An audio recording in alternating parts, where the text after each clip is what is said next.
Bonjour à tous et bienvenue dans ce nouveau numéro du podcast de l'UDR.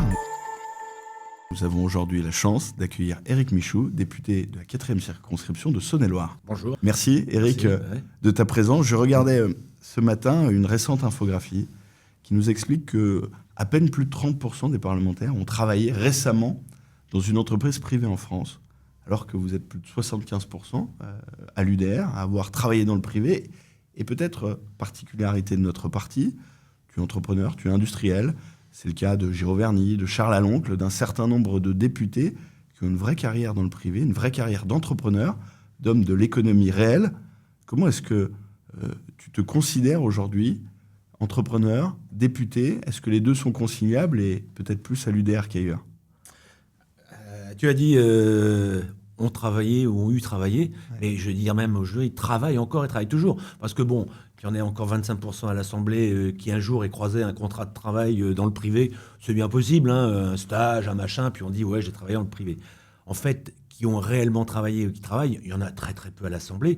J'oserais dire que la plupart de ceux qui y ont travaillé de manière franche, ou de ceux qui y travaillent encore, qui est mon cas, on les trouve essentiellement à l'UDR. Ce sont des personnes telles que tu as citées. Et Bernard Schex aussi, que j'ai oublié. Bernard Schex, mais tu vas en oublier plein, puisqu'en fait, je crois que c'est 75% qui ont eu une carrière quand même de manière significative et qui continuent à travailler, puisque certains d'entre nous continuons à travailler.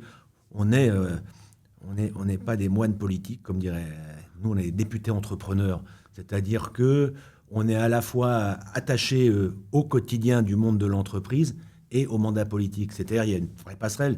On n'est pas aujourd'hui à se dire, il y a quelques années, j'ai eu travaillé dans une boîte, alors je sais... Je me rappelle, jadis. Tu parles à la vitesse où ça va aujourd'hui, tu as intérêt à y être, parce qu'entre l'intelligence artificielle, le changement des lois, les règles, les charges, les machins, ça va très très vite.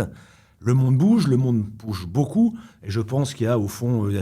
des gens comme à l'UDR qui sont en cheville encore avec les réalités du terrain au quotidien, qui sont dans la mesure capables, bien sûr d'autres sont capables aussi au RN ou ailleurs, de parler de l'entreprise, mais vraiment ils ont cette légitimité de dire voilà ce qui se passe quand même, voilà ce qui se passe aujourd'hui. Et cette capacité de sentir ce qui se passe dans le terrain, et notamment sur le terrain économique, en quoi ça influe sur la ligne, sur les propositions de l'UDR de façon concrète? Sur les propositions, on prend le cas d'hier, j'étais en commission des affaires sociales, on a représenté quelque chose sur la retraite par capitalisation. C'est un exemple. De toute façon, il y a un problème avec la retraite.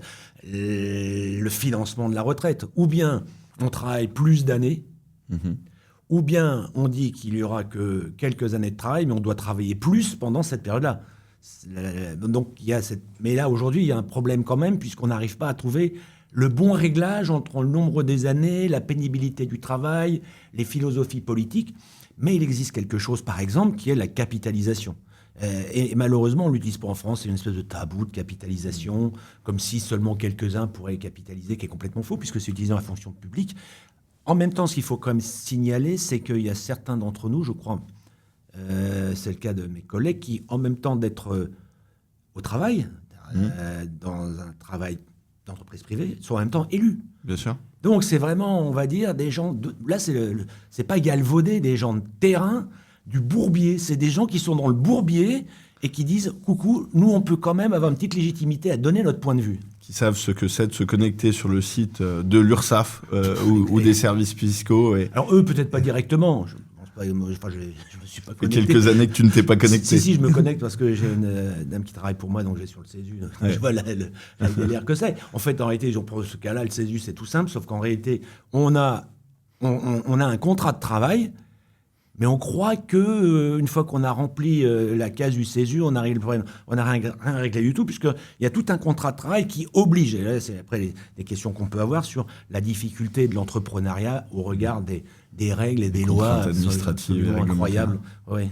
Et justement, alors si aujourd'hui tu es député entrepreneur, tu as commencé par être entrepreneur, qu'est-ce qui te pousse il y a quelques années à t'engager comme ça dans l'entreprise et quel est un peu ton parcours et où est-ce que tu en es aujourd'hui?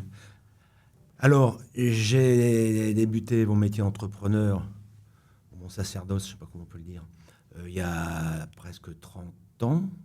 Moi, je suis en train de calculer, ça fait 30 ans. Et j'ai créé une entreprise, puis une deuxième, puis une troisième. Alors la première entreprise, dans quel secteur d'activité? C'était dans la manutention. Je faisais de l'entretien de chariots élévateurs, des vidanges de chariots élévateurs. On entend parler nos auditeurs et nos spectateurs penseront Fenwick, parce que le chariot élévateur, ça veut rien dire. Moi, je ne savais même pas que ça existait, mon chariot élévateur. Fenwick, Manitou. Fenwick, ouais. Manitou, oui, ben voilà. Donc je faisais des vidanges, j'étais mécanicien, je faisais des vidanges. Donc c'est toi qui commences seul cette activité? Non, j'ai repris une petite activité avec quelques personnes et j'ai démarré comme ça. J'avais fait quelques études auparavant d'ingénieur, sans grande réussite.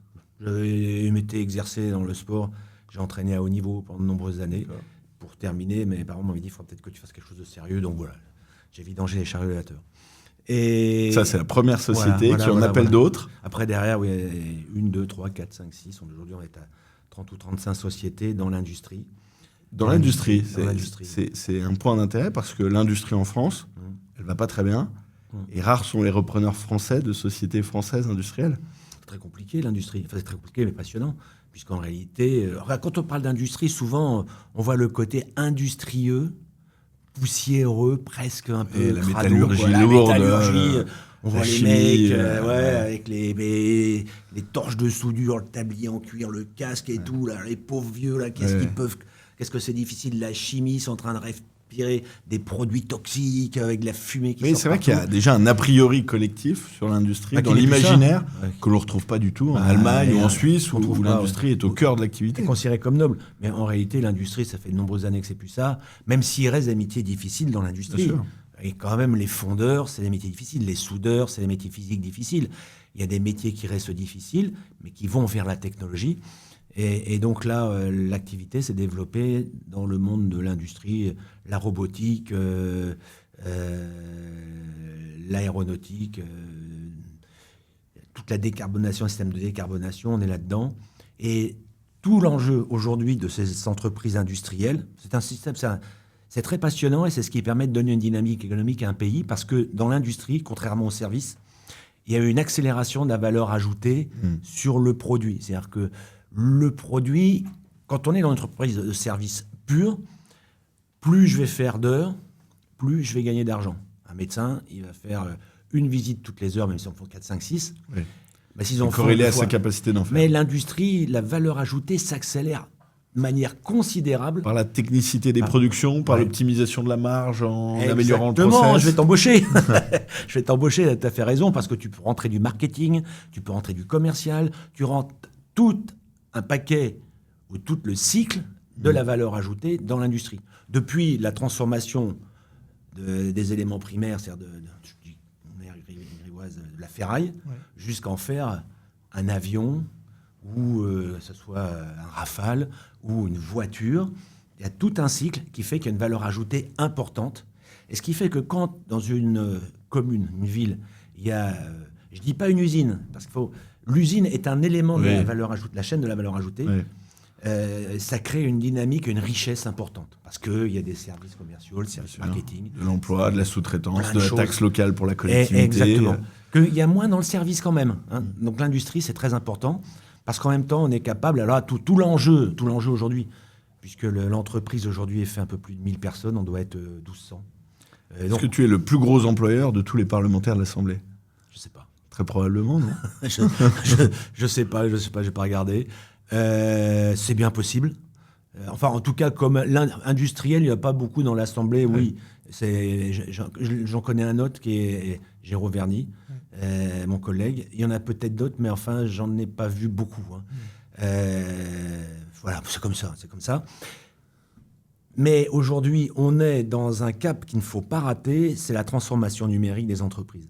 C'est-à-dire que là, on a des entreprises conventionnelles, des entreprises de métallurgie, on fabrique des robots, on fabrique des usines, on fabrique des matériels pour l'armement. Mais il faut aujourd'hui passer le cap du numérique, notamment l'intelligence artificielle. Il faut pouvoir rentrer dans notre produit tout ce qui va être autour de l'IA. Et ça, c'est passionnant. Il y a une accélération qui est en train de se faire qui est absolument incroyable. Je vois de nos ingénieurs aujourd'hui, ils font des travaux grâce à l'IA qui vont prendre quelques minutes, là où avant, ça pouvait demander 1 mois, 2 mois, 6 mois, 1 an. C'est absolument phénoménal ce qui est en train de se passer. Donc l'industrie aujourd'hui en France, elle peut se remettre en route. parce que là, c'est quand même catastrophique, il faut appeler les choses comme elles sont, en utilisant l'IA, en se prenant cette brique complémentaire pour améliorer la productivité et puis en même temps accélérer la valeur ajoutée, on vient d'en parler. L'industrie, elle fait aussi face, outre ces grands changements qui sont mondiaux, elle fait face à des problématiques bien françaises, difficulté de recruter de la main-d'œuvre qualifiée, tant de l'ouvrier qualifié à l'ingénieur qui préfère s'expatrier plutôt que rester en France, une pression normative et réglementaire qui est certainement l'une des plus dures d'Europe, et puis peut-être aussi parfois la concurrence de pays émergents. Comment est-ce que, avec ces contraintes, et d'ailleurs il y en a peut-être d'autres que tu pourras nous témoigner, on arrive à sauvegarder un modèle industriel à la française? Le problème, c'est qu'on ne le sauvegarde pas. Et comment est-ce qu'on pourrait le sauvegarder demain alors? C'est bien là la question. C'est qu'on ne le sauvegarde pas et il continue à décliner, quoi qu'on en dise, quoi qu'on en pense. Alors, tu as cité les règles, on parle de 400 000 règles et lois, on est le pays qui est le plus réglementé dans le monde. Dès que tu bouges, mon premier réflexe maintenant, c'est quand je bouge, je me dis où est-ce que la mine va exploser? C'est-à-dire, attention là, c'est sur les aspects sociaux. Par exemple, un truc que je ne fais plus, je n'envoie plus de messages à aucun de mes collaborateurs hors des périodes 8h du matin, 17h.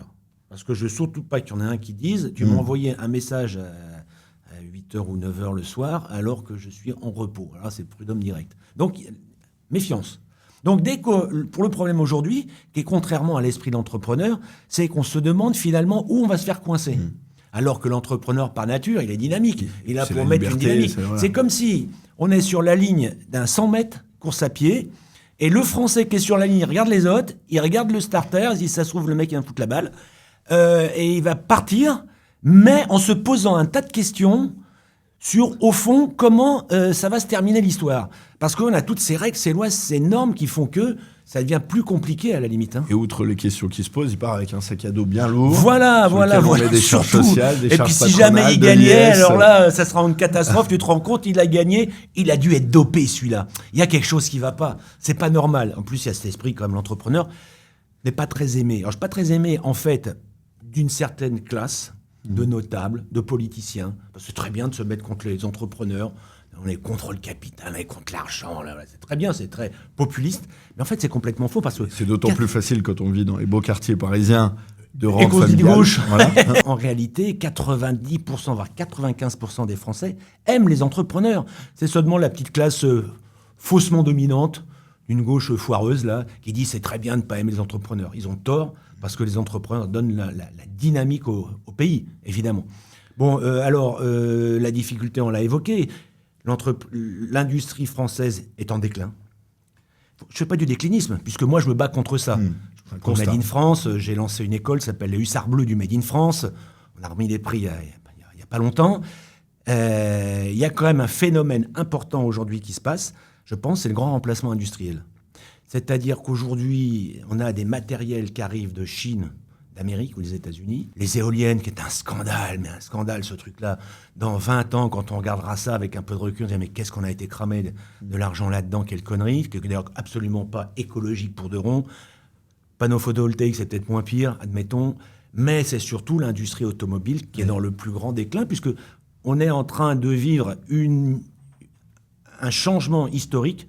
L'Europe et la France en particulier, qui étaient les inventeurs de l'automobile, inventeurs de beaucoup de choses, aujourd'hui perdent la main au profit de la Chine, avec une obligation européenne, qui est une bêtise, mais monumentale, d'obliger en 2035 à ce qu'il n'y ait plus de voitures thermiques qui soient produites en Europe.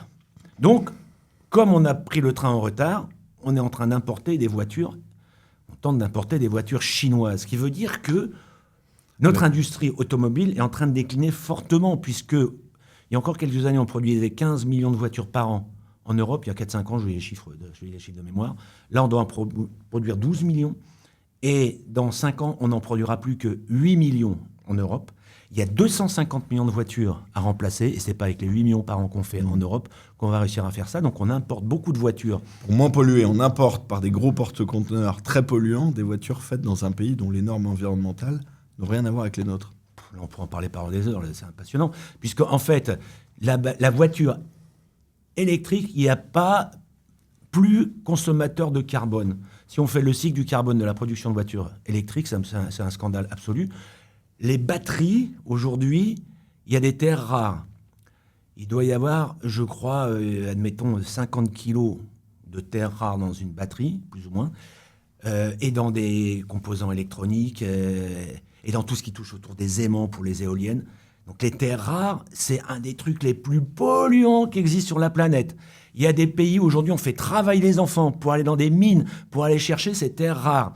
95% des terres rares sont vendus par la Chine à travers les aimants qui sont très utilisés dans l'automobile ou dans l'éolien. On est en train de se faire tenir par les Chinois sur ces voitures électriques, sur les terres rares. Ça n'a absolument rien d'écolo, c'est de la connerie. Si, en même temps, on prend de l'électricité verte, qui est une bêtise monumentale, alors le terme a un peu changé. Maintenant, on dit plus verte, les écolos, ils ont raconté des conneries avec ça. On dit énergie intermittente. C'est ingérable, en fait, c'est ça le problème. Et quand on regarde le cycle, si on doit faire de l'électricité avec une éolienne, ça n'a absolument rien d'écolo. Avec des voitures qui sont produites dans des conditions qui n'ont rien d'écologique non plus. On importe tout ça, on fait mourir notre industrie automobile française, alors qu'il y a une solution qui s'appelle les carburants de synthèse. Je ne sais pas pourquoi, la France qui était là-dedans a tout arrêté. Maintenant, la Chine continue sur les carburants de synthèse, les États-Unis continuent sur les carburants de synthèse, l'Allemagne est en train de redémarrer avec Porsche là-dessus. Pourquoi ? Parce qu'à un moment, sur une voiture normale, j'ai une voiture, diesel, peu importe, ou essence, plutôt essence, tu pourras mettre du carburant de synthèse, qui est aujourd'hui la réalisation chimique du carbone avec de l'électricité. Aujourd'hui, on dit qu'il coûte cher le carburant de synthèse dès lors que l'électricité coûte cher. Si l'électricité coûte pas cher, le carburant ne coûte pas cher. Donc, alors qu'on est un des leaders mondiaux sur la fabrication de l'énergie. Nous sommes le pays du nucléaire. T'as raison, mais c'est des trucs comme ça. Tu te dis, mais qui réfléchit à ça ? Bon, pas tous des génies, à l'UDR. Il y en a beaucoup, c'est vrai, pas tous. On est des gens de terrain, on se pose la question, mais qu'est-ce qu'on n'a pas compris là-dedans ? Pourquoi aller vers ce truc électrique qui, aujourd'hui, est en train de bousiller notre industrie ?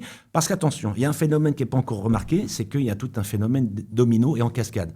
Si l'industrie automobile se casse la figure, comme c'est parti pour, c'est une affaire de quelques années, 2-3 ans, pas plus, l'industrie est le premier consommateur de robots. 85% des robots produits vont pour l'industrie automobile. Ce qui veut dire que toute l'automatisation va se casser la figure. Toute la production des produits électroniques grand public qui sont utilisés absolument partout grâce à l'automobile, parce que l'automobile est capable d'amener cette dynamique de recherche et développement, tout ça, ça va se casser la gueule. C'est qu'en fait, tous les métiers autour de l'automobile se cassent la figure, notamment la sous-traitance, mais aussi les métiers à côté. Ouais, connexes. Parce que s'il n'y a plus de robotique au niveau de l'automobile, ça veut dire que la robotique, d'une manière générale, va disparaître. Et qu'est-ce qu'on est en train de voir en France ? C'est qu'aujourd'hui, en France, c'est le pays d'Europe qui se robotise le moins. On est dans une tiers-mondisation incroyable. Le pays du monde qui se robotise le plus, c'est la Corée. Si je fais un indicateur 100 pour la Corée, les États-Unis sont à 50, le Japon doit être à 60, l'Allemagne est à 30, l'Italie est juste derrière, la France est à 10. C'est-à-dire que les robots chez nous ont 19 ans d'âge moyen, 14 ans, peu importe, c'est très vieux, et on n'en installe plus. Est-ce qu'on a choisi dans la société, plutôt que la robotisation, une autre façon d'avoir de la main-d'œuvre et d'avoir une autre capacité à produire par une immigration à peu de coûts dans l'esprit de ceux qui nous dirigent et pas forcément d'ailleurs dans la réalité des entreprises? Oui, t'as raison. Ils pensent qu'en fait, on a une immigration qui est placée sous le fait qu'on aurait besoin de main-d'œuvre.